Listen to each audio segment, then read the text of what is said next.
Good afternoon, Tom. It's a pleasure, as always, to be interviewing you again. Thank you, Donna. It's my pleasure to be here. Thank you. I'd like to start off with a quote from Dr. Brian Weiss. He's one of the most prominent researchers in past life therapy.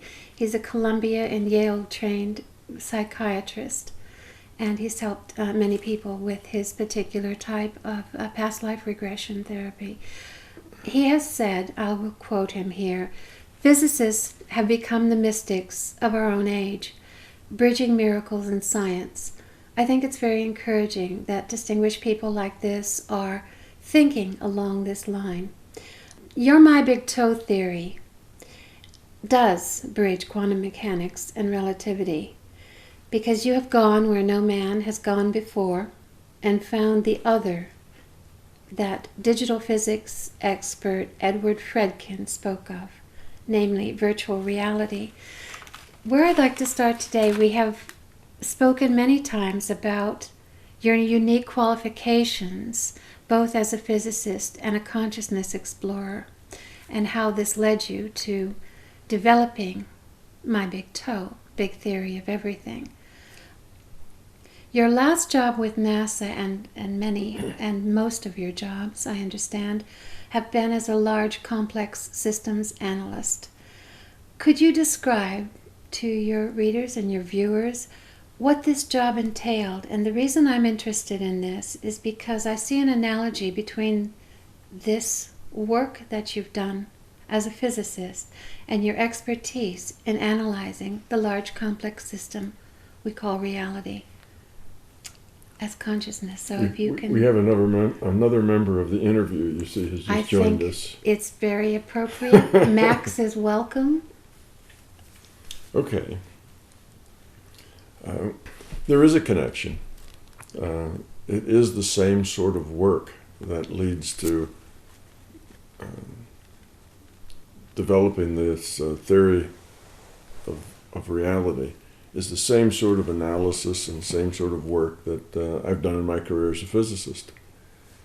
All my career as a physicist, starting in the early 1970s, about 1970, and going right up until this past year or so, when hopefully I've successfully retired once again and will stay that way, I've been doing analysis. As you say, large systems analysis. The last, which was a NASA contract, I was working in the area of, should we say, risk analysis, vulnerability analysis, maybe even reliability analysis. I'll take all those things together, and it wasn't really called any of those things. It was basically looking at what could possibly happen, what the probability of that happening is. If the probability was somewhat reasonable, NASA had its own numbers. It wanted to make sure that the probability of success was, I think, as I recall, something like at least 700 to 1 that everyone would survive and the mission would get done. So there was like a 1 chance in 700 that it would all just blow up and everybody would die and it would be a big failure. And that was about their break point. If they couldn't get it to less than 1 in 700 that would happen, then they needed to do more work, redesign, refigure out how they were doing it. So that was kind of their nominal level of what was acceptable and what wasn't. So my job was to look at various pieces of the system of things that might go wrong. And then in a system as big and complex as a shuttle or a rocket, there are virtually thousands of subsystems that all interact with each other. These thousands of subsystems have been manufactured and made by 10,000 various vendors.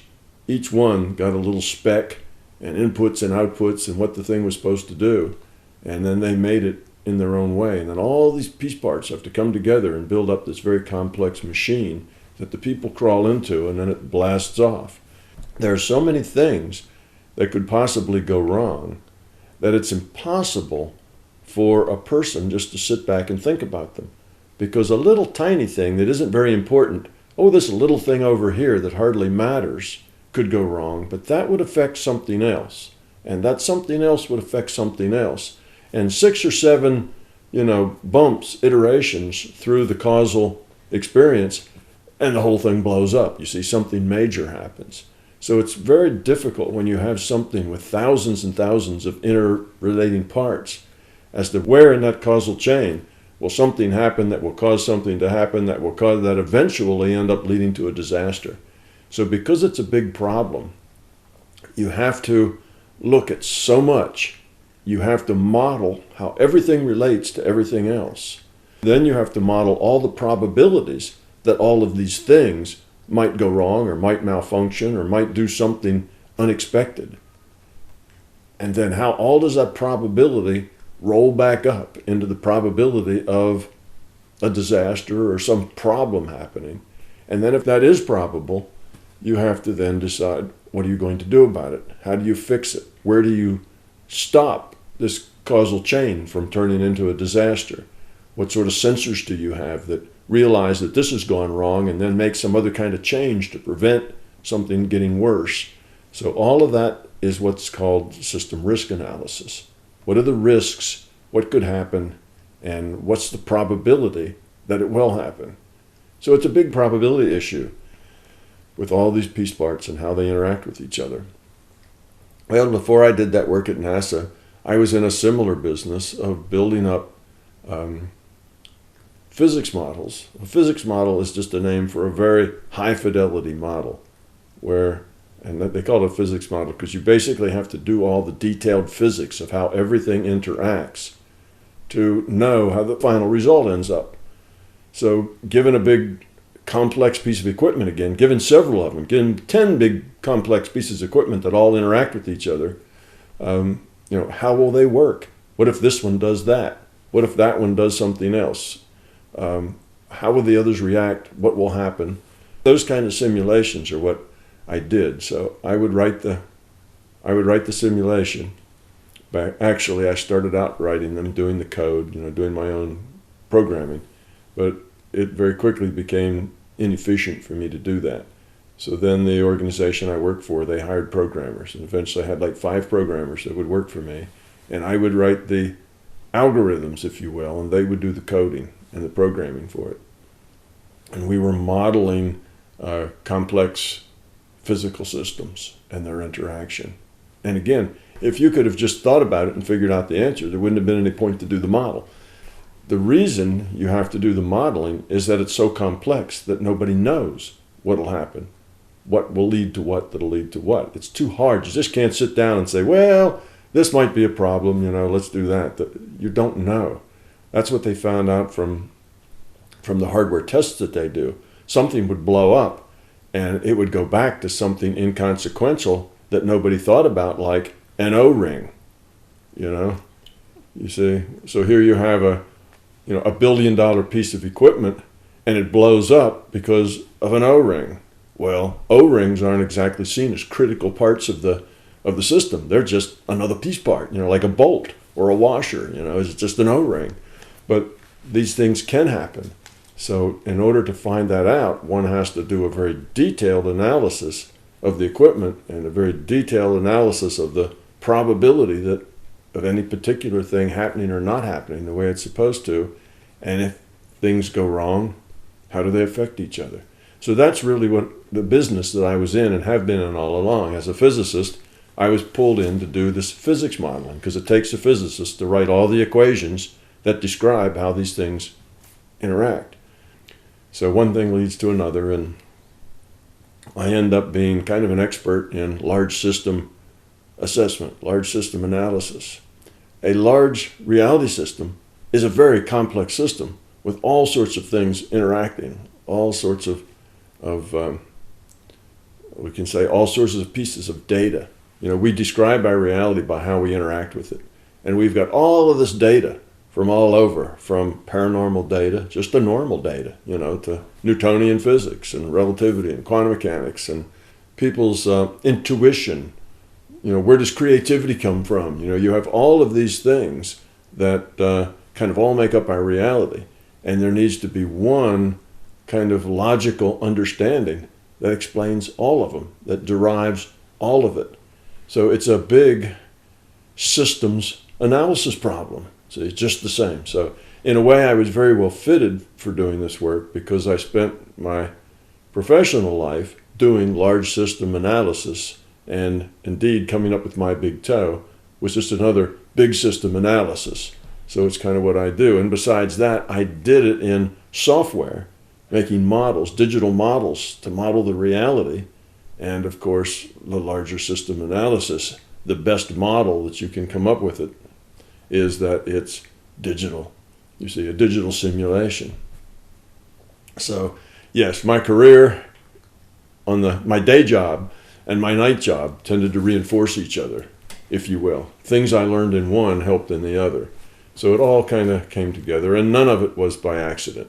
You know, I didn't just happen to get that day job. That day job was something that I was led to do, led to become. When I was in college, wondering what to major in, when I first went into college from high school, I didn't declare a major right away, and I didn't really know what it was I wanted to major in. But I tended to be a right brain person. As a young person and a teenager, I was more right brain than I was left brain. Right brain was more natural to me. I tended to see big pictures, look at large things, but I also wanted to take things apart and see how they worked.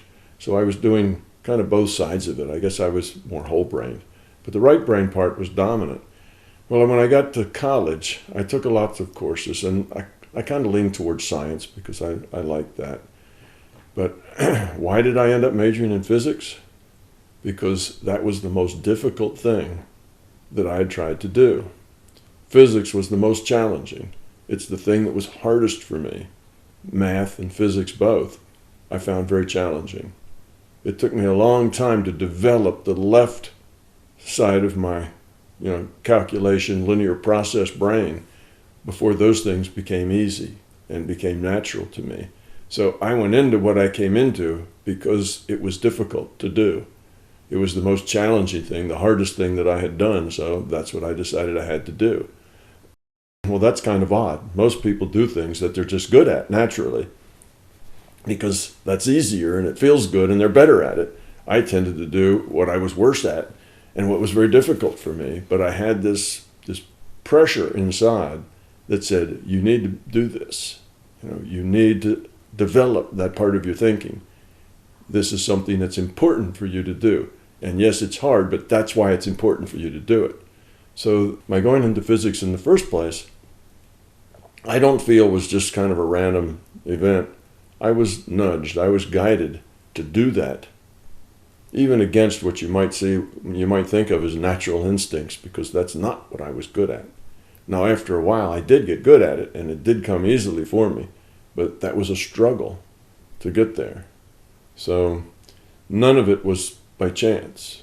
It was being able to do this large system analysis, this analytical thinking, being able to have a good right-brain assessment of the big picture, and at the same time be a left-brain technical, physicist and mathematician.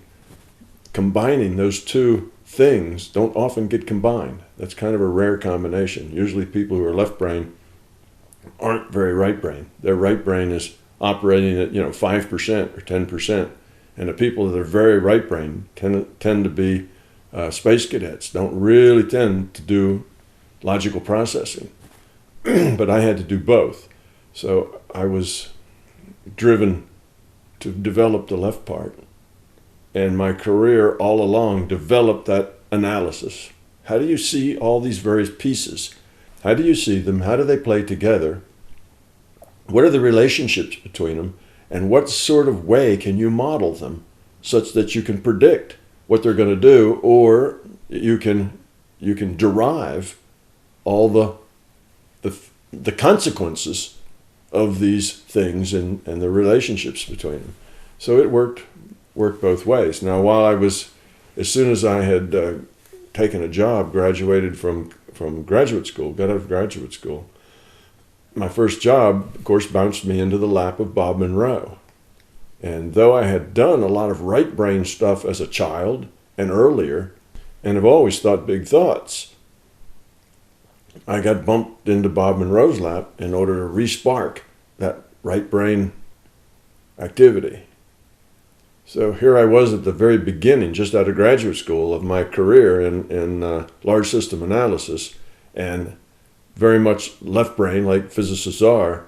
And then that meeting with Bob Monroe then sparked the right brain again, started studying out of body and those sorts of things, which opened the right brain that was considerably more developed than the left had been initially. So that too was not that too wasn't just a random event. I was nudged to do that. So my life has been one of nudging to get me to be and do what I needed to be and do in order to, end up with a big toe that actually did good physics. You have to know physics to be able to do that. And did good metaphysics. You have to know metaphysics to be able to do that. So it's kind of an unusual, unlikely combination. It wasn't just good luck or randomness that landed me where I am. With this ability to work in the non-physical and to view that work from a very left brain, logical perspective, and a lot of experience in figuring out how things work and what influences what. So all in all, it was a pretty good plan, I guess, because I ended up where I was supposed to be, and the product is evident. It's my big toe. It is. You, of course, understood the efficiency needed in both systems, both in your work as a physicist with the large complex systems and also with your work in consciousness. You have mentioned before that the larger consciousness system is a very efficient system. How have you discovered the efficiency of this system? I know how you worked with your work as a physicist. How did you eventually discover that this large consciousness system is also an efficient system? Well, all natural systems tend to be efficient. Nature tends to be efficient. Even in the physics world, doing that work, all things, objects, whether they're electrical circuits or mechanical objects or whatever, all materials and things tend to take we can say the path of least resistance. They tend to move to lower energy states. And they do that because that's efficient. It takes energy to maintain higher states. And they tend to move to lower ones to minimize the amount of energy. That's why a dog lies down and rests rather than stands up, because standing up requires more energy. So things tend to be efficient in their process, natural things. Well, the larger consciousness system is a natural thing. It's not just a made-up thing in our minds. It's not just a metaphor. The larger consciousness system is real. It is a real thing. It's evolving, and it's a natural system. So when you look at the processes that are going on there, when you're trying to understand how does it work, what sort of things have to be involved, how would it get from here to there, kind of reverse engineering from looking at the data and then what kind of system could deliver that data. When you do that, one of the great tools, one of the most effective tools you have is looking for efficient processes, because a natural system will be efficient. Things that Mother Nature does, the way seeds sprout, the way trees grow, the way things replenish themselves, the rain cycle, all of these things are very efficient. They don't waste anything. They save and conserve energy as much as possible. There's only a certain amount of energy to go around, so we tend to use it efficiently. So I used efficiency, thinking of I used the criteria of efficiency, looking at the big computer or looking at Aum or the larger consciousness system, seeing where it had to go and how it could get there, and looked for the most efficient path for it to do that. How could it accomplish that most efficiently? And that was almost always a good guide to finding what actually happened, to finding a path or a route or an explanation. And then later you could look back on it and say, oh, this is good because it explains all the data. Well, part of the reason that helped me get there was an analysis of the efficiency of process. For instance, the big computer that we talk about in the book, which is that part that where the computation of this virtual reality is done. Computers can do things efficiently or inefficiently. There's lots of ways that digital computers can come to the same result. But there's only one way that's most efficient. So if you look at the computer, what could it do? Well, it could do a deterministic simulation of everything. So every molecule and every atom and every subatomic particle could deterministically be modeled and then followed through its path depending on its forces and so on. And you look at that and you say, well, see, that would be, billions and billions and billions of bits of information, all that uncertainty, following all these little things, and you realize, see, that wouldn't be very efficient. That would be a waste of computer resources. You don't need all that detail. What are you using all that detail for? This is a virtual reality. This is not an objective reality. It's a virtual reality. It's information.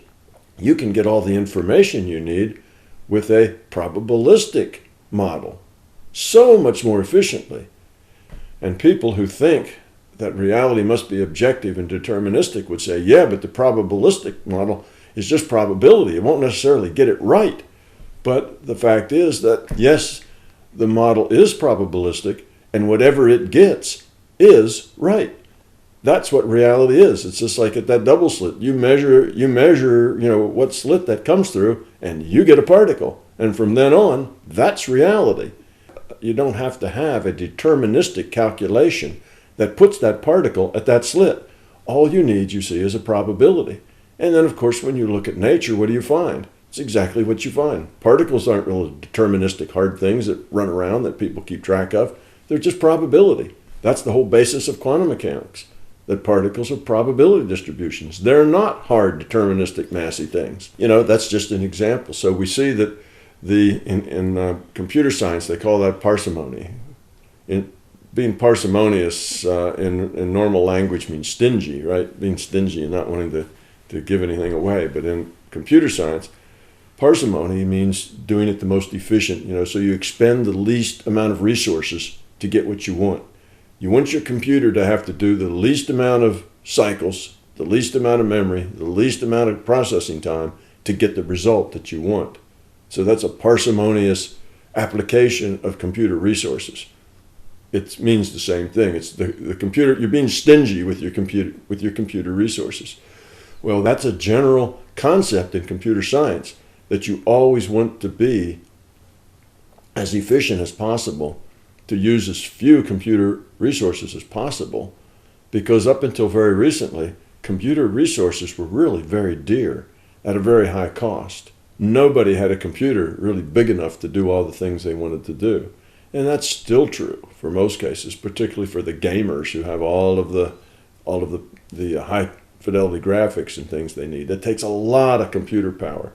And that's just the edge of it. You still have scientists running computer codes that run for months and only get one number at the end of a month's worth of running. And those are on supercomputers.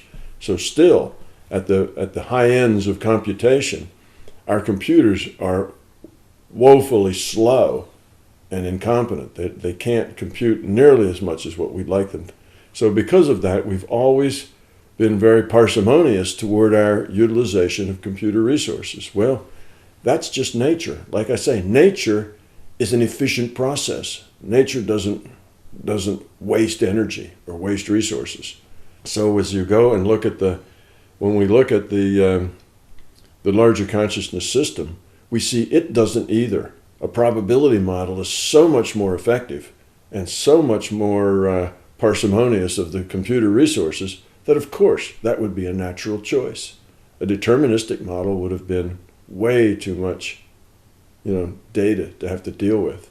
That's the same reason that you can take something like the many worlds theory that is I wouldn't say popular, but still bouncing around on the fringe of physics, that every time something changes, a new world is started. A new whole physical universe starts up. Every time an electron, flips state, or every time any minor thing happens. Even trivial things, because it has to be trivial, because in physics, of course, they don't have any way of separating what's trivial from what's not, because they're not dealing with consciousness, they're just dealing with stuff. So if I decide to scratch my head with this hand instead of scratching my head with that hand, whole new universe has to branch with those two choices in it, even though that's a relatively unimportant change, you see. So now you have, billions and billions of trillions of parallel total universes based on every particle doing something different, making a choice. Well, you see, in theory, you could say, well, that works in theory, but in practice, talk about not being parsimonious, that's being extravagant, to a degree that's not reasonable. It's still finite. It doesn't fail from a theory point of view. You could say, well, that could happen. Where it fails is with Occam Treasure. It's too complicated, too many resources, too much data, when you can get the same conclusion, if not better, without all of that. You see, you can only do 1/10000000th of 1/1000000000th of 1% of that much work in the computer and still get the same result. So why would you do, a billion times more effort, using more resources and more memory and more computation, when it doesn't buy you anything? Just wasting resources is not natural.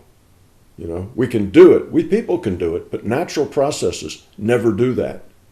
Natural processes are always very conservative of the energy that they use, because energy is hard to come by, just like it used to be that computer cycles were hard to come by. So, yes, my big toe is very much aware of and has used efficiency of process as part of my way of figuring out how it all went together. And that's a good idea, because nature, it's a real thing. It's a natural thing. And nature uses very efficient processes. It doesn't do things that cost 100 times as much energy just because that's possible. It does things that are efficient, you see. So efficiency is a very key concept of the whole process. Another efficiency issue is that when non-physical, we call non-physical, again, I'm assuming, and I have to say this in the video someplace, that I'm assuming that everybody listening to this has already watched, say, the workshop I did in Spain or the one that was done in Calgary, because I'm not filling in the background for anybody. We're just starting assuming you already have that background. So if you don't have that background and these things sound like, they're coming off the wall and there's nothing to back them up, well, there is something to back them off. They're not coming off the wall, but you have to read the background in order to know that. So with that caveat, let me just jump in and say another place where efficiency showed up was where the non-physical beings, before there were any virtual PMRs, before that had been invented yet, learning was at a slow pace. And part of the reason it was a slow pace was that everybody, all the individuated units of consciousness, were more or less immortal. You see, we all kind of went on forever. Well, what happened? And we didn't have the feedback. Everybody was kind of an island unto themselves. They could either turn on or turn off all the communications with everybody else.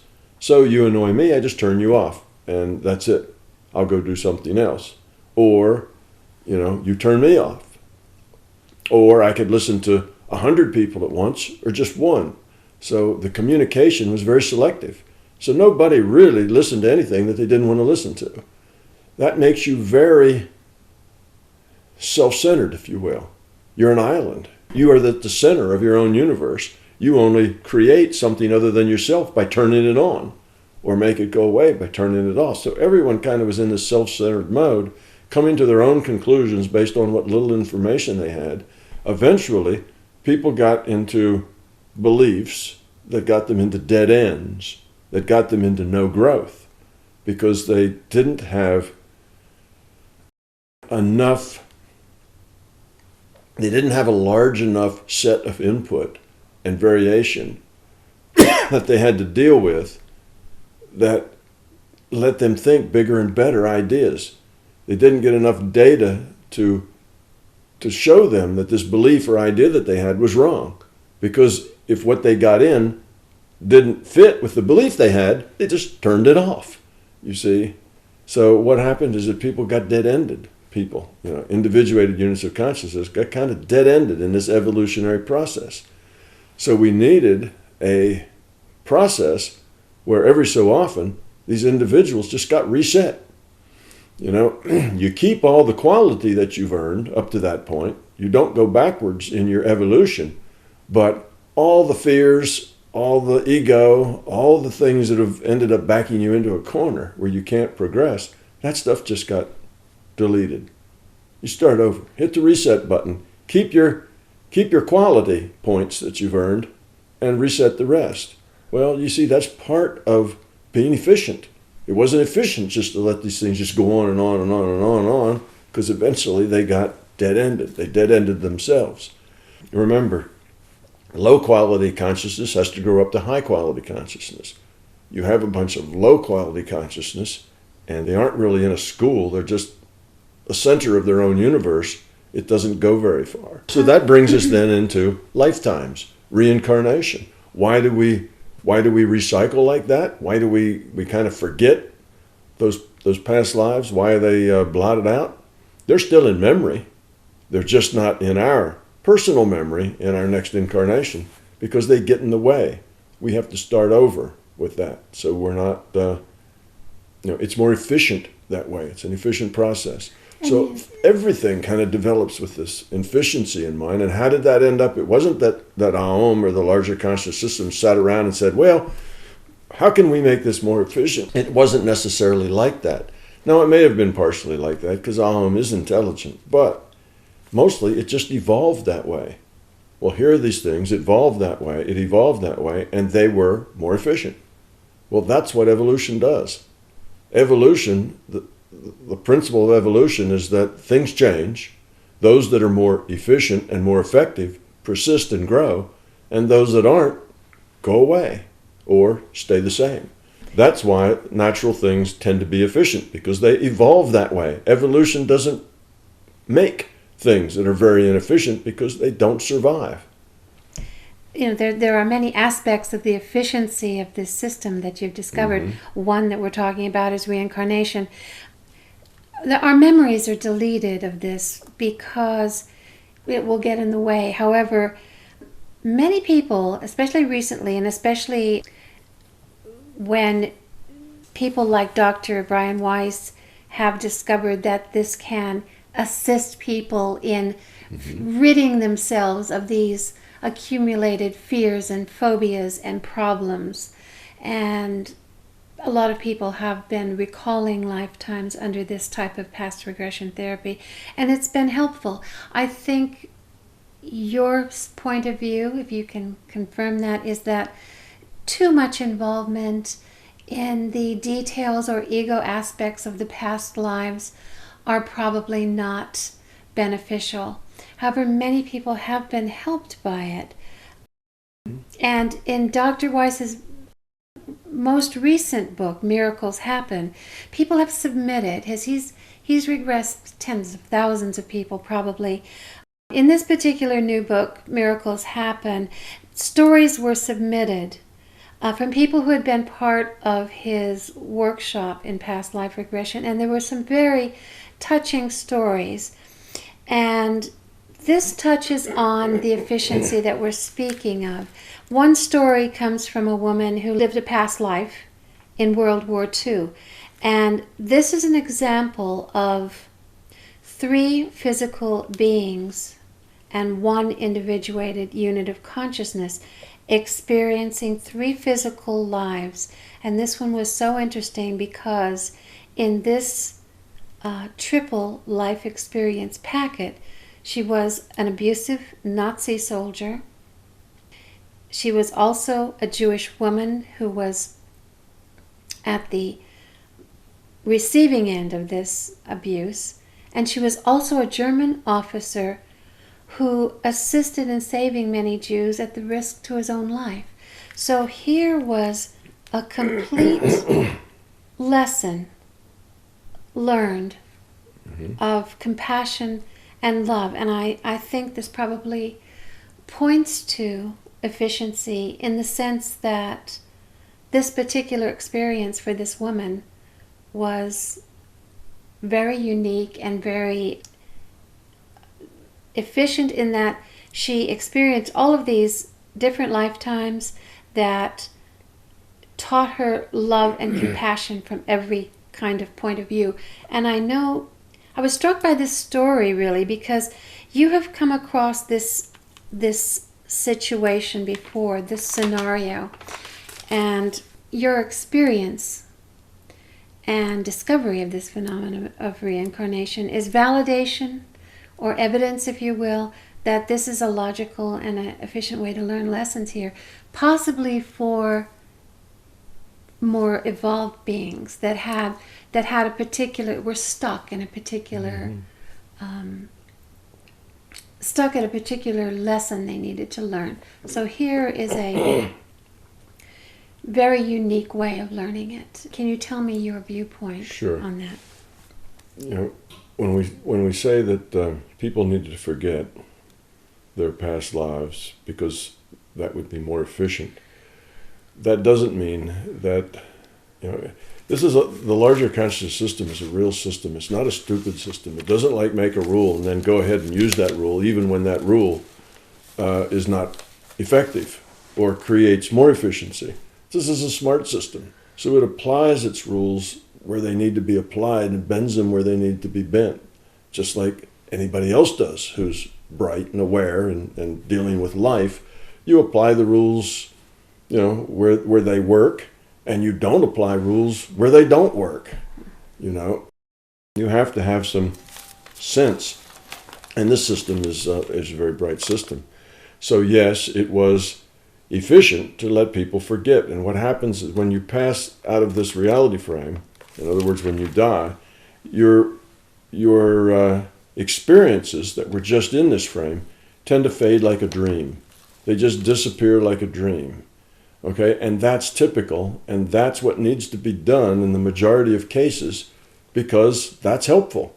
You know, we've all been around with thousands and thousands of lifetimes, and how could we hold, you know, in our mind and in our emotions and in our feelings the 1,000 wives or husbands, you know, the 5,000 children and so on. You know, we have all these things that are very emotionally we were attached to.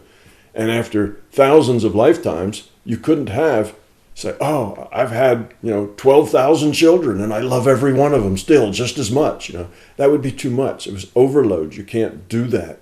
You need to start here anew. The whole idea is not to get dead-ended in the same dead ends that you were in before.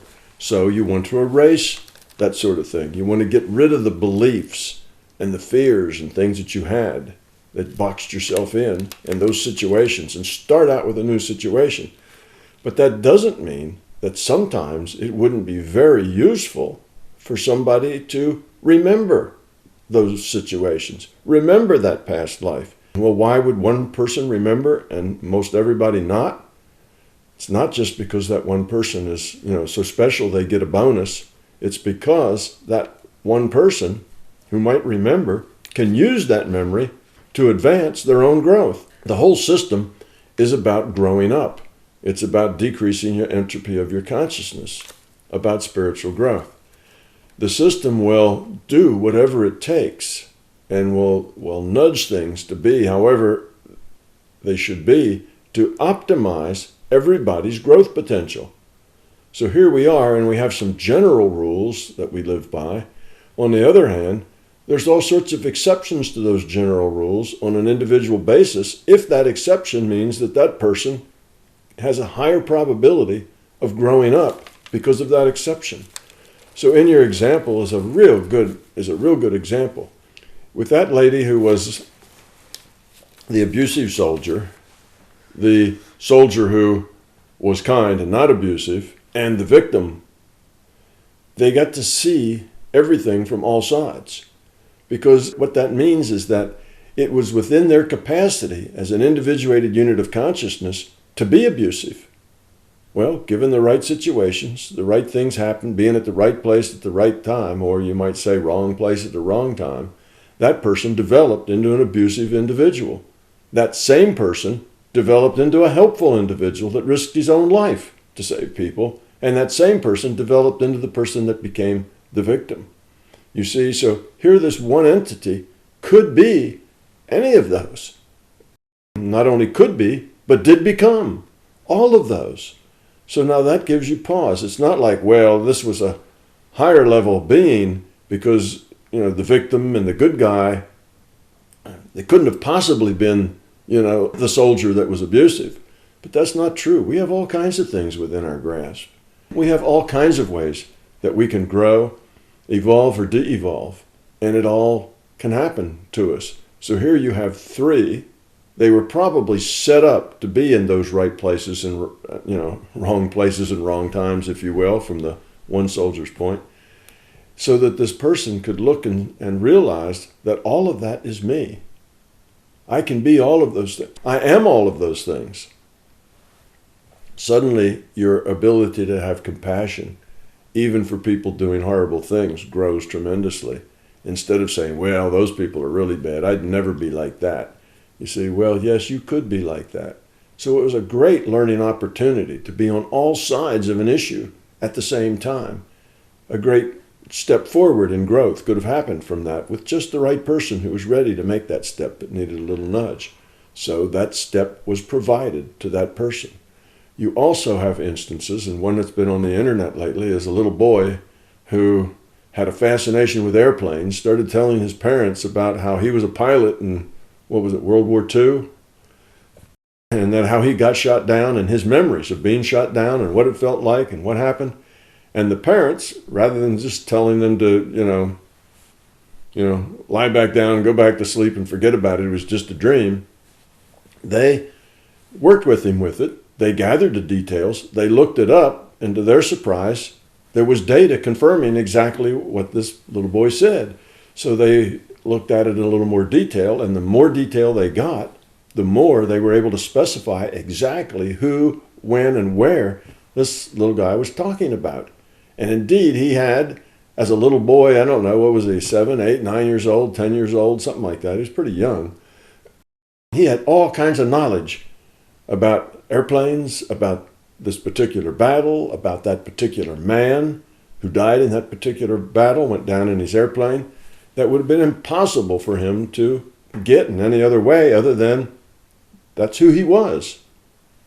You see, so he had this memory. Now, why did he have that memory? Well, there's a couple of reasons. One, from the little boy's viewpoint, it certainly opened his reality. He knows now that reality is bigger than just what you get here in this physical. He knows there's a dimension that's larger than that because he knows that he's been other people, other places. What about the parents? They learned that, one, there was payoff for actually being kind and respectful to your child as opposed to dominating your child and just going, doesn't make any sense. Don't say that kind of stuff. Instead of doing that, they actually listened. Now they too know that reality is larger than just what you get here in this physical. It opened their minds and their reality got bigger. And now look at the, 50,000 people who have read all about it and watched the video on YouTube. It's opened up a lot of their realities as well. Although some of them looked at it and said, oh, that's bogus. Somebody just made that up. But most people aren't that foolish. Most people realize that this isn't just made up. Books are written about it. Authorities check it out. Data is recorded. And people have a sense of this happened. Thus, reality is bigger. So why did that happen? Well, look at all the good it did. Look at how many minds were opened because of that experience. So why did this little boy remember that he was an airplane pilot that got shot down in World War II? Well, it was very beneficial. You see, it helped people grow. there was a net entropy decrease in the system because this little boy had that experience. So we don't look at, when you look at, well, why did that happen? Don't look necessarily at the little boy and the pilot. That's not necessarily why it happened. Why it happened is because of the light that it shed for that little boy, but for everybody else too, his parents and the world in general. That's a story that's been, written up in books. It's been documented by, people with what should we say, cultural credibility, who've looked at the story, talked to the child, and gotten information and realized it's true, and it's information that the boy didn't have any access to, et cetera, et cetera. That's been documented. It's gone on YouTube. So why did it happen? Because the larger consciousness system thought that it would be a positive thing to have happen for the evolution of the people in our system. That's why that happened. So you see, it's not just why did it happen to him? It doesn't happen to me. I can't remember anything. I don't know anything about any past lives. Why did this kid get that? Well, if I remembered something about past lives, I'd probably not tell anybody. You see, most people just wouldn't say anything. They'd keep their mouths shut because as soon as they said something, they'd be ridiculed. So no point giving them the experience. Well, this little guy, he was young enough that he didn't have all that, all that status quo information in him. And his parents were grown up enough that they gave him the credibility. They gave him the respect to treat what he was saying with some measure of credibility and check it out rather than just offhandedly deny it and tell him that it was silly. So it came to people who could use it and who could present it to the world. That's why he had that experience. That's why he was picked to do that, because his situation was right, that he could become a teacher for the rest of us, you see. So that's often why these things happen. People have paranormal experiences because it's an eye-opener for them. Somebody picks up the phone and they hear their dead grandmother, say something to them in the grandmother's voice, saying words that only the grandmother would know. Why does that happen? Not because the grandmother had something really important she had to communicate, just to open the eye of the person who's having the experience. So lots of times these things happen because people can use it to open up their minds. Do you know of any instances of this same multiple physical incarnations? Have you had any experience with others telling you about that? Yes, I've had some experience with that. I've known several instances of people who have had multiple incarnations here where they actually interact with each other. And sometimes they don't interact very much. Sometimes there's a real strong interaction. So in a sense, they're interacting with themselves in another form. Well, where that can be profitable, where that turns out to be, again, back to efficiency, where that turns out to be in a very efficient process for that person, just like it was for this lady who was all three sides of the same story. When that turns out to be in a very efficient process, then it can happen. It's not typical. Most people are not incarnated here 2 or 3 or 4 times and then interact with themselves. That's not normal, let's say. It's not typical. But it can happen. In a digital system, in a digital information system, there's almost nothing that's impossible. There's much that's improbable. But where the system finds an efficiency, like it did with this lady, like it did with this young boy we're talking about, then again, the system will do it because it's efficient. Just with that one boy remembering those things, thousands of people got a lesson that was valuable to them. That's efficient, you see. And it doesn't matter that the general rule is we don't remember that sort of thing. That's the general rule.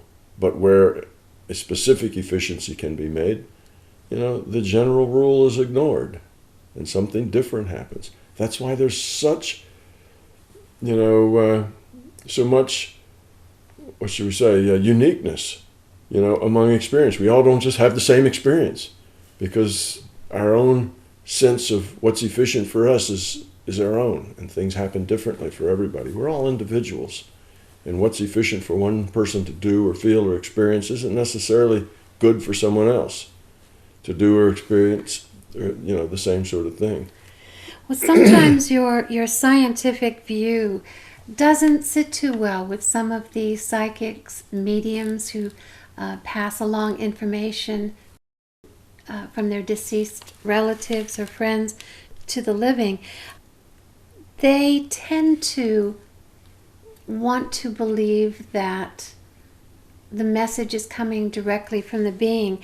But as I understand you, we're so much more than the roles we play here. When mediums pass along information from deceased loved ones, it's for the benefit and comfort and closure of those who are here. So I think the way you have presented it is that this is simply information in the form of the personality and the characteristics and such of the deceased person, and that is for the benefit of and closure of and comfort that it gives to the person. Yes. Can you elaborate on that a little Sure. more eloquently than I have?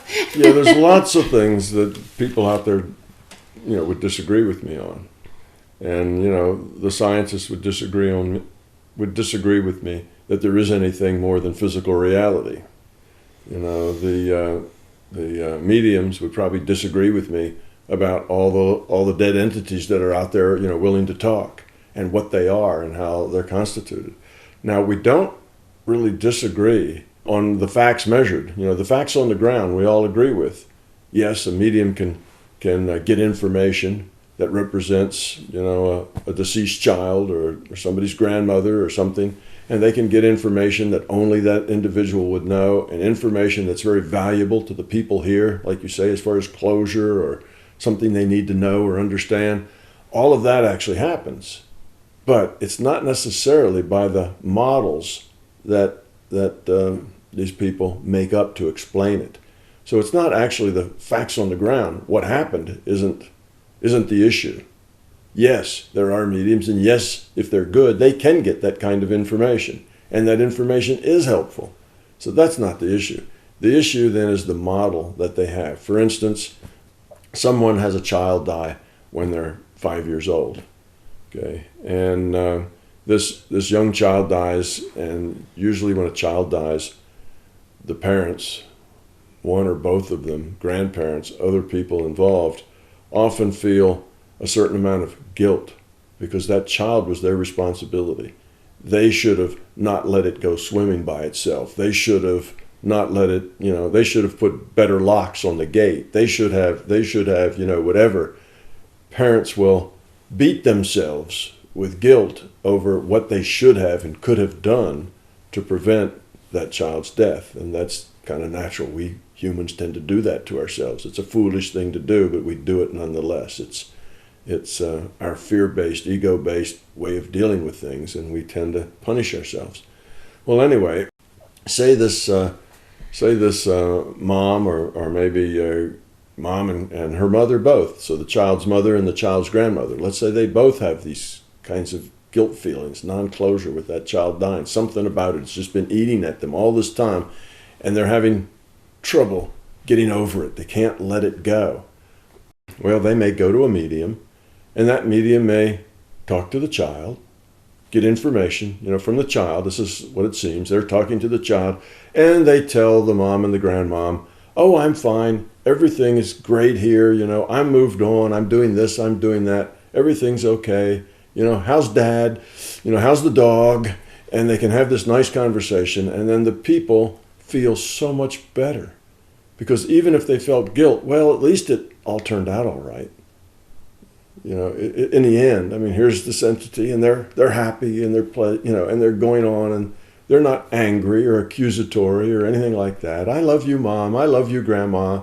You see, it's a healing situation. Well, what's really going on there? People who often do the channeling, and even the people who go to channels, they have their own models of how it works. And mostly they have very simple, direct models If it sounds like a child, then it must be the child. If it has knowledge that only the child would have, then it must be the child. Well, that's then leads them to believe that this child, say a decade ago, died for some reason, and that little child's just been still a little child. So that little child is just hanging around forever, in case somebody wants to talk to it.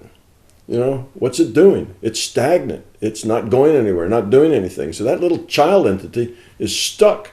And that means everybody who dies is just stuck wherever they are when they died. With that same, they kind of stay there. Well, that's silly.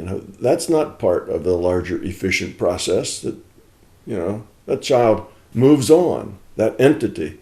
Here we are in this virtual reality.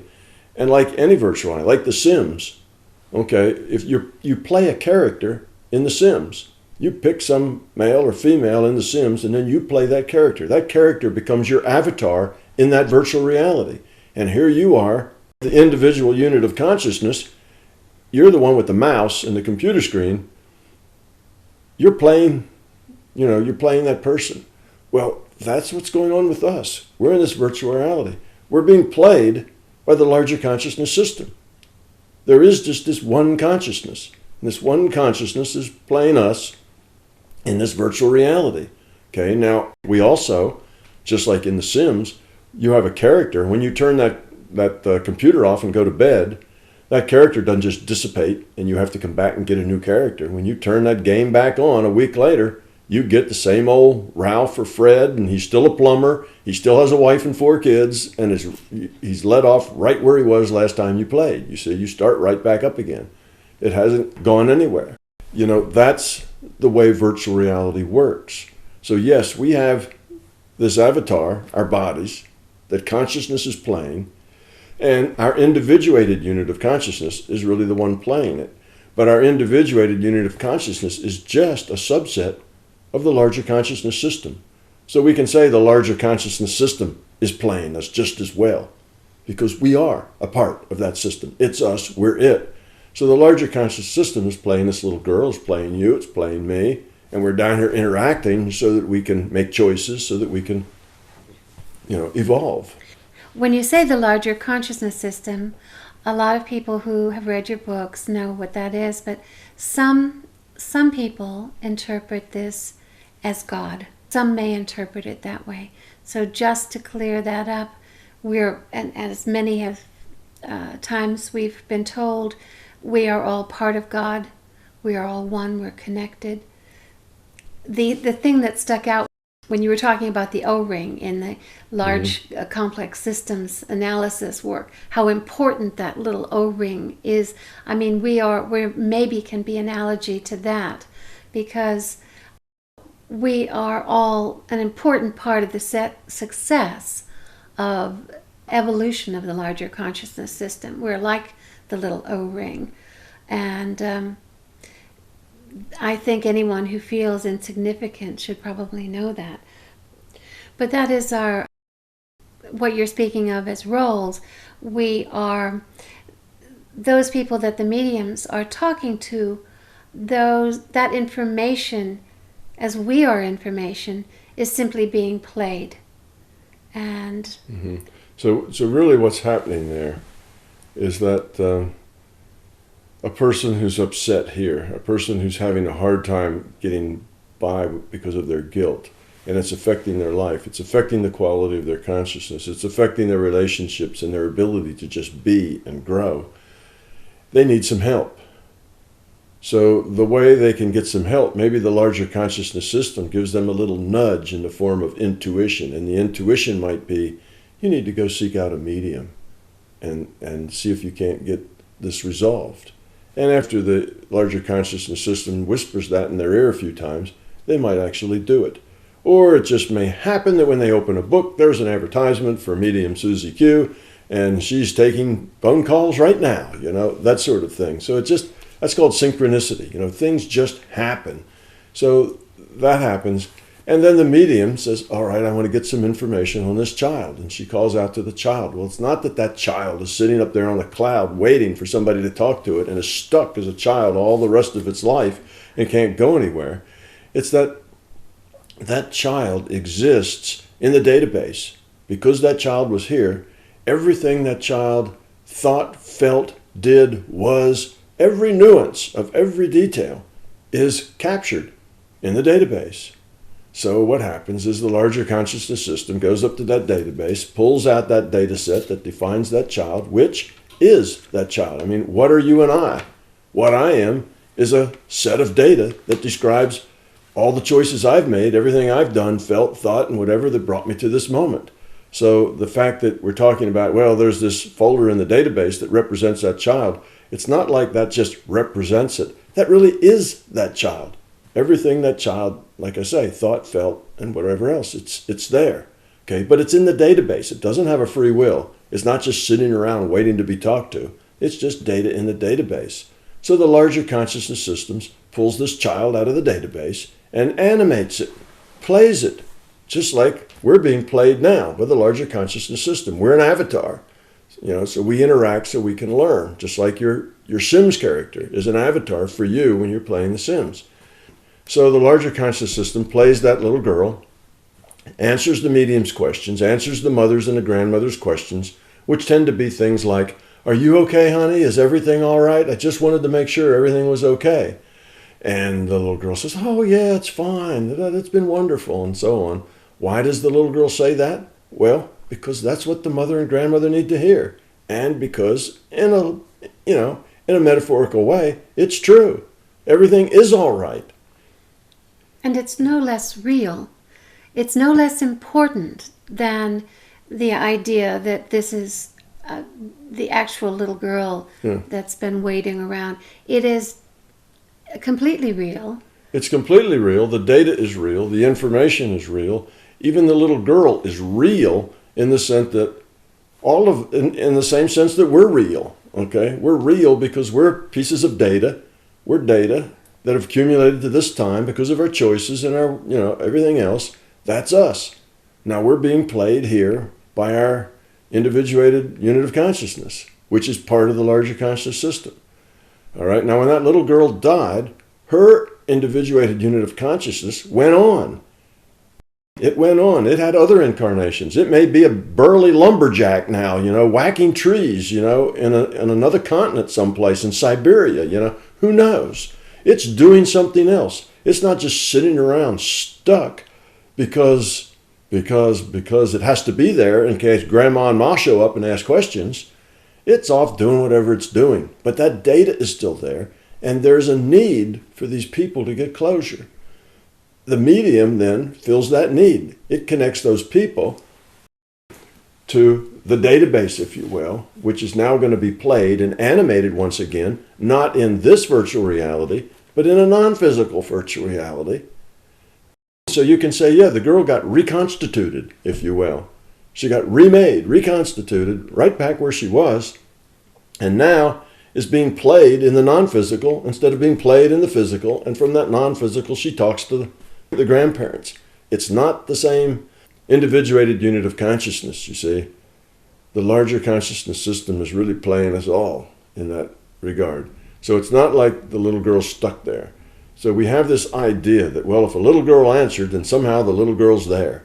Well, that means the little girl hasn't moved on. She's still a little girl and she's still there, probably wearing the same dress. She's been there for 10 years. She's been dead and nothing's happened. That's how we're able to access these past lives. That's how we're able to access the dead relatives. That's how we're able to access any of this stuff. It's because there's data in the database, not because all these characters are sitting around on clouds waiting for somebody to talk to them. Oh, I'm sorry, little girl, you can't move on yet. Your mom and grandma might need to talk to you in a decade.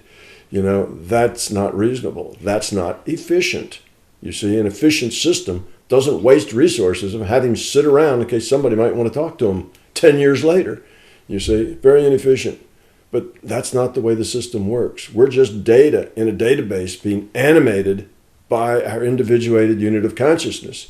When we leave this place, our individuated unit of consciousness doesn't stop and stand still forevermore. If it did that every incarnation, there'd be a zillion entities sitting around waiting for somebody to talk to them, maybe. I mean, that doesn't make any sense. The individuated unit of consciousness moves on. gets another incarnation, another experience, another opportunity to learn and grow. It goes on.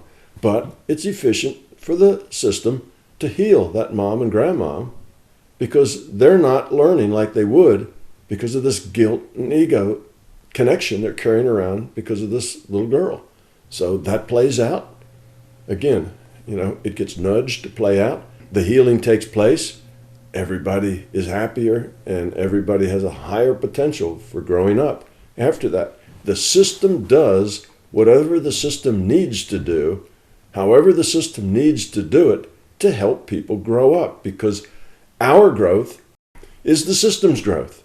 We are part of the system. So when we grow up just one smidgen, the whole system gets that smidgen because we're it. We're a part of that system. You see, our growth is its growth.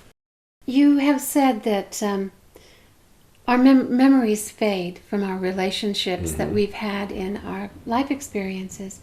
But in another one of Dr. Weiss's books, it's a very, very beautiful book, Only Love is Real. People meet up again who have been husband and wife. They find each other again. It's very dramatic and very synchronistic circumstances. Does that happen often? It doesn't happen often. If you think about, the 7 billion people that are on the planet, it's not like 6 billion of them experience this. It's not that. It's maybe like, a few hundred thousand of them experience this. So it's a small percentage.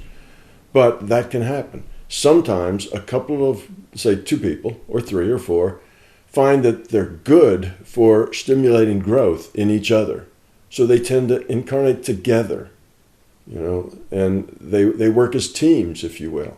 But this is in kind of the higher echelons of evolution, where choice and setting up certain circumstances is worthwhile. At the lower echelons, it's just get in, get out. There's not a lot of planning going on. There's no need for it. The only thing that's needed is experience. Just get in and gain some experience. So that does happen sometimes. Again, not likely, but it's, it happens enough. And yes, they find somebody, they were set up to find somebody, and when they do, it resonates. You see, they just run into that person and the resonance starts and the memories come back and they realize they've done this before and they both have this feeling. Well, it's not that they're both just hallucinating these sorts of things. People do a lot less hallucinating than, science would agree, because science can't make an objective determination. Therefore, they must be hallucinating. Well, the fact that science fails to make a determination doesn't logically require them to be hallucinating. It means that science just has a little picture. They just have a piece of the picture. They don't see the whole thing. And from their little piece, it looks like they could be hallucinating, but from their little piece, you can't really tell. So scientists tend to overstep their bounds there in thinking that they know a lot more than they know and that their little piece is really the big piece. That happens a whole lot. So people who have these intense feelings of this resonant with each other and we've been there before, this is not the first time we've been together, it's probably because that's true. Not because they're both having a hallucination. It's probably because that's true. But in any case, it doesn't matter. It really doesn't matter. It doesn't matter to them. It doesn't matter to anybody else. They just are who they are. If they resonate with each other, it's irrelevant why. You see? They're just here to learn, to grow. So whether that's a fact that they've been there and done that before or just a hallucination is totally irrelevant. Only an ego could care to know. It doesn't matter. So that's kind of the end thing. Yes, okay, maybe we can't prove that, but who cares? Who would want to prove it? What advantage is there in proving or disproving? Like I say, only an ego could care. So it doesn't really matter. But I've found that most people who have these deep intuitive awarenesses, they tend to not be hallucinating. They tend to understand information from a bigger picture than other people. It's fascinating. Going back to a little bit of science, an 11-year-old young man asked about the expanding universe, how does that happen? And when being told that, well, this is a digital universe, he said, I think I can understand that.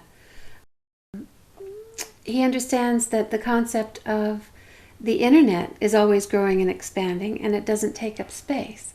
This was just spontaneous from an 11-year-old. So do you think there's some hope for the younger generation? Oh, yes.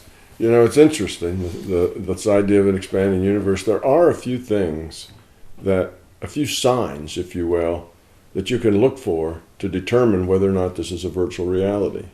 So it's like, if we're in a virtual reality, what would be the signs that that's the case, that it's virtual and not physical? Well, one of the signs would be your beginning. The beginning of your reality would be mystical. The beginning of your reality would just seem to pop out of nothing. Why is that? Because your reality, your virtual reality, began when the person in the computer room punched the run button and started running the simulation that is your virtual reality, right? So as you go back and keep going back to the beginnings and back to the beginnings, you get to this point where, it just suddenly started. There was no, a reality didn't exist, and then poof, it did. And it's just that's how virtual realities are. Well, that's how our reality is. You go back and you're back, what do you get to? A Big Bang. Well, where did the Big Bang come from? Nowhere. Couldn't have come from anywhere, because our universe didn't exist yet. Our universe came from the Big Bang. It evolved out of the Big Bang.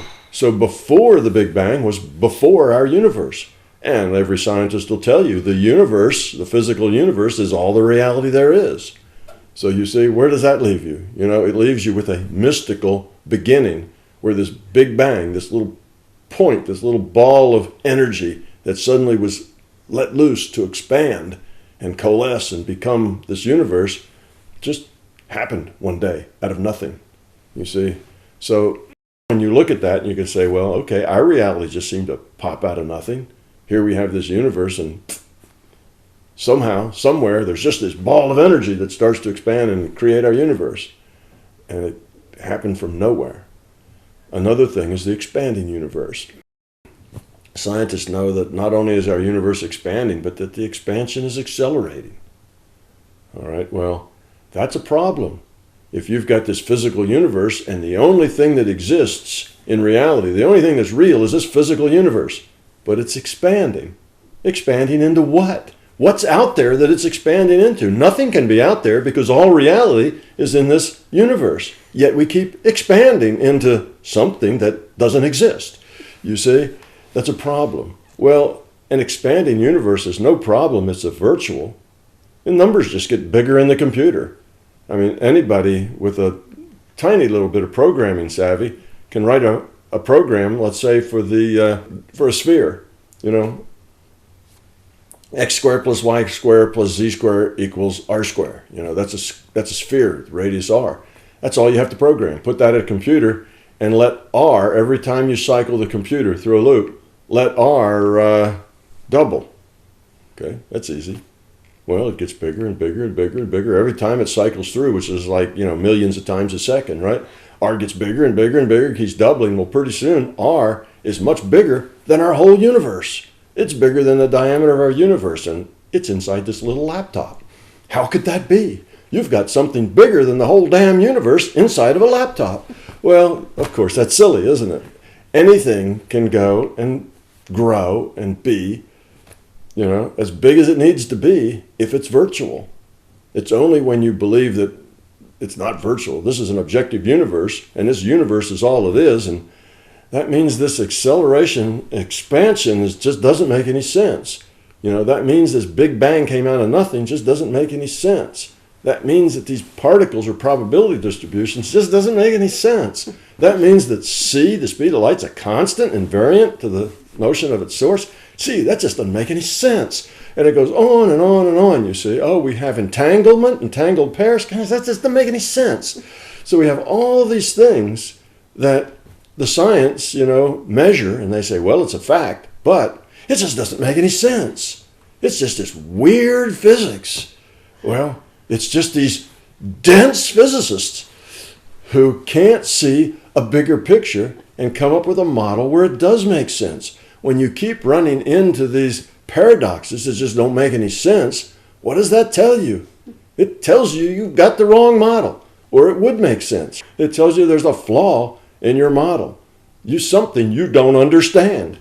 Oh no, I understand it all. It's just this stuff just doesn't make any sense. That's kind of the position that we're in with science. And it's not just the ones I mentioned. There's lots and lots of these paradoxes that just don't make any sense. Paralabs does all the research that mind affects things. Medicine tells you that state of mind, attitude affects healing, right? Placebo effect. We know these things, but none of them make any sense. They're all impossible. Well, of course, they happen and they're measured and they're part of our reality, and we know that. And particles are probability distributions. Get over it. That's just the way it is. Speed of light is a constant. Get over it. Placebo effect does work. Get over it. It's that same thing. So we have all these contradictions, and the contradictions are just that damn weird science. It's not that we just don't seem to know enough to understand what's going on. Nobody ever comes up with that conclusion. The conclusion is it's just that damn crazy science. You just never know. That's just the way it is, and nobody will ever understand. It's impossible. Nobody could ever figure this out, because if we can't figure it out, nobody will. So that's just the nature. But yes, this little guy that said, no, yeah, it's a virtual reality. I can see. It expands, That's not so hard to understand. Well, that's... little children haven't been taught the status quo and what are the proper attitudes and not proper attitudes, so they can still think out of the box. So that's just kind of the way it works. But if we look at all of these paradoxes, we find out that all of them are easily resolvable. And I've done a search for that as best I can. I come across these paradoxes. Every single one of them resolves very easily and very simply once you understand how the big picture works. As long as you're stuck in the little picture, there's all these paradoxes and just that frustrating, crazy science. Once you get the big picture, it's like, oh, I see. That's not a paradox. Of course it works that way. It has to work that way. There's no other possibility. That's just the nature of things. Of course particles are probability distributions. Of course C is constant, and here's why. You see? And even goes back to Greek times. It was a Zeno paradox. If the rabbit gets halfway to home, every time it gets half the distance, and it goes half the distance, and it goes half the distance, it can never get there. And they come up with some then bizarre logical fact that supports that. Well, and that's been a big mystery for 500 years. That's a big mystery. What is that? Because logically, it's like there's a problem. There's no problem. This is not a continuous, reality is not continuous. You don't go half the distance, half the distance. It's digital. It comes in chunks. You get to a point where there is no half of the distance. You see, it's a digital thing. You're at the last pixel before that pixel, and you can't go half of the distance because it's only one pixel at a time. It goes in integers. So all those paradoxes just fall away because our reality doesn't work like that. The assumption is that we have a continuous, reality. We don't. We have a digital reality. So this concept, this my big toe concept, so far, all the scientific paradoxes that I've run into just fall right out with easy answers. And it's not that nobody will ever know. It's that you just have to get over the belief that you know it all and that this physical reality is all there is. And once you let that belief go, then you can get out of the box enough to find the answer.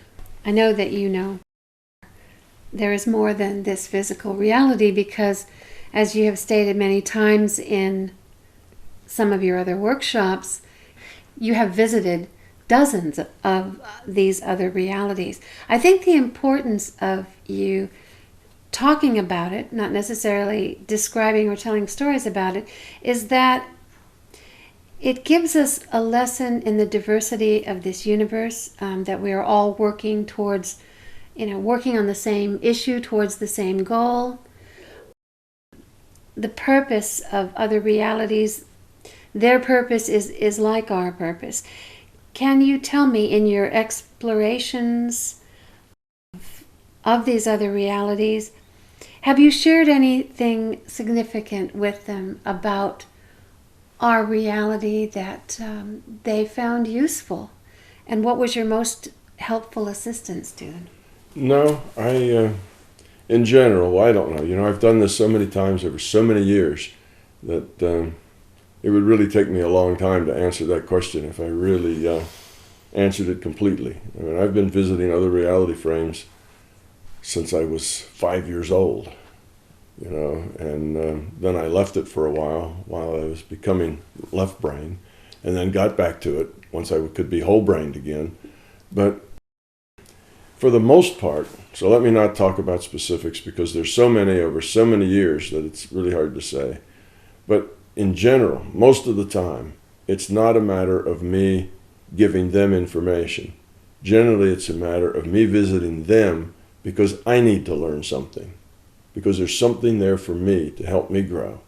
So I would see things. There for a while, I was being taken, if you will, sent to various reality frames, not for any particular reason other than just so I could experience them, just so I knew that they were there, just so I had a sense for how this reality works and that there are all these other reality frames. So when I got around to writing My Big Toe, I could say, oh, I've been to, you know, so many dozen reality frames. There's lots of PMRs like ours. Well, that's because I was sent there, because otherwise, how would you know how to get there? You see, you need an intent with an address. You need to know where you're going before you can get there. It's all intent-based. If you don't know it exists, then you don't have any way to form an intent to get there. Once you know it exists, you can always say, oh, I want to go back to that place. You know, the one that, and you can describe it or you can sense it and you're there. Because now your intent can focus and give that place an address, a unique address. Until you've been there, there's no way you can give that unique address. You can't look it up, and there's no non-physical phone books, where you can look it up and then go. Or there's no GPS out there that, can lead you there. So I was shown a lot of things, taken a lot of places, just so I would have a bigger view of what it was like. And having that bigger view helped me formulate the My Big Toe theory. Because with this bigger view, I could eliminate some possibilities of the way reality was when I'm trying to come up with this theory. I could say, well, no, it's not that, because that doesn't explain all this other information that I've gotten. We need a bigger idea than that. That's just kind of local, you see. So I needed that bigger view so that I could see the bigger picture of what is. And then once you develop that bigger picture, sure enough, it answers all the questions of that little local, this little local virtual reality then falls right open. You can read it like a book. But if you just tried to work based on how does this virtual reality work, you probably never would have gotten there. And I tell that to people, is that this big toe that I've written, I could never have done it as from the outside. I couldn't have done it from a left brain. Let's sit down and look at all the facts and figure out how this thing works. Too complex, too many pieces, too wild, too many paradigm shifts had to take place. You just couldn't get there from here, which is why it hasn't been done and done and done. If that was easy to do, it would have been done a whole lot. But instead, I got to explore and do science and do research in this larger reality. I got to see things and go places that then helped me understand what the solution had to be and how big the solution had to be and what its, I knew that its limitations had to allow everything at least that I had seen, and I could then generalize from that. So yes, there are a lot of places. You can just kind of wander around. Sometimes you can go, and I've done this plenty too, you can get out into that point consciousness state. You can connect kind of with the larger consciousness system and say, okay, larger consciousness system, just send me somewhere. Like on Google, it says, I'm feeling lucky. You do that. You say, okay, larger conscious system, I'm feeling lucky. Just send me somewhere that will be helpful to my growth. Some place that, it would be good for me to see. And off you go. Now, if there's no place that would actually be helpful to your growth, you probably won't go anywhere. So if you're doing this as a gag or for your ego, maybe nothing will happen. But if there is actually some trips you could take that would be beneficial to your growth, off you'll go. And then after you've been there, you can always go back, you see. So that's one way to get that address, is just do the punch the Google "I'm feeling lucky" button with your intent and see where it takes you. If the larger consciousness system is willing to play with you and say, well, this will be good for him, he'll learn something useful that will help, then it will happen. You have said also that these other reality frames have similar physics to ours. Some have very different ones. The goals are the same.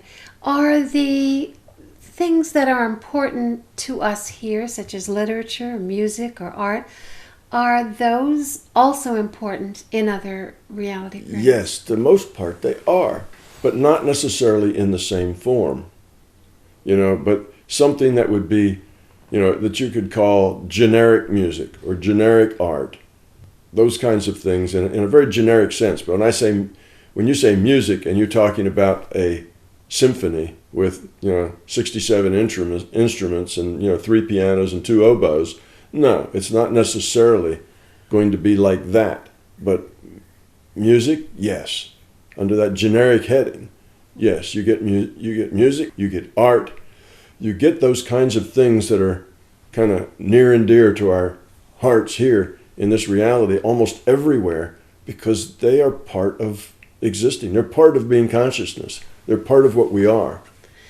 Is that part of how we express ourselves? I mean, some people are very expressive with the way they dress or the way they, interpret things. It's not only how we express ourselves, but it's also how we communicate. Mm. Music communicates. Even how you dress communicates. It's a way of communicating just as much as it is a way of self-expression.